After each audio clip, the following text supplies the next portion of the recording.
Сәлем достар, каналыма қош келдіңіздер. Бүгін біз тезекке нан пісіретін боламыз. Бала кезімізде осындай тезекке әжеміз, анамыз пісіріп беретін нанды сағындық. Сонымен жасап көрейін деп бел байладым. Осылай табамызды тезекке қыздырып, жай ғана суға, тұзға ашытылған, дрожжға ашытылған қамырымызды осылай даярлап қоямыз. Сосын тәбеншеміз қызғаннан кейін май жағып, осылай қолмен басып отқа қоямыз. Базардан табылған қысқышымыз осылай сәл жұмсақтау екен, сонда да амалын тауып жасадым.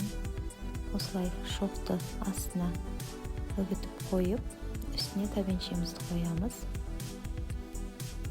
Екінші табамызбен бетін жауып, тезекке көміп тастаймыз.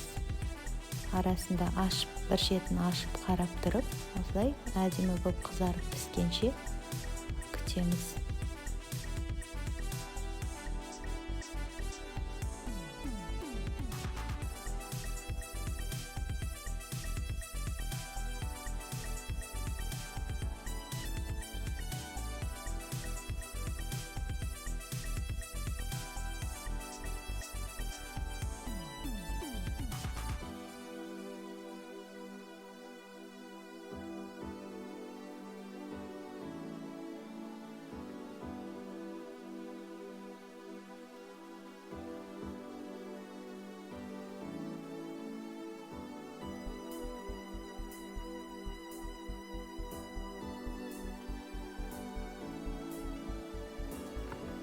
Мінекей, бұл екінші нанымызды салып қойдық. Бірінші нанымыз осылай пісті. Ыстықтай ортасына қолдың сары майын немесе қаймағын жағып десеңіздер, балалық шақтың дәмі естеріңізге түседі. Өте дәмді болып шықты. Мінекей, бұл екінші таба нанымыз. Бұл енді қып-қызыл болып, әдемі болып пісті. Бала кезімізде осылай анамыз, әжеміз нан пісіргенде қасында қаймағымызды, майымызды ұстап күтіп отыратын едік. Өте дәмді болды.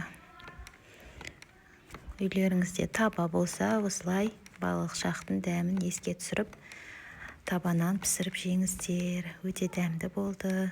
Бізге ас болсын. Назарларыңызға рахмет. Каналыма тіркеліп, лайк, комментариймен қолдап кетіңіздер. Біз осылай самаурынның шайымен әдемілеп майымызды жағып жеп алдық.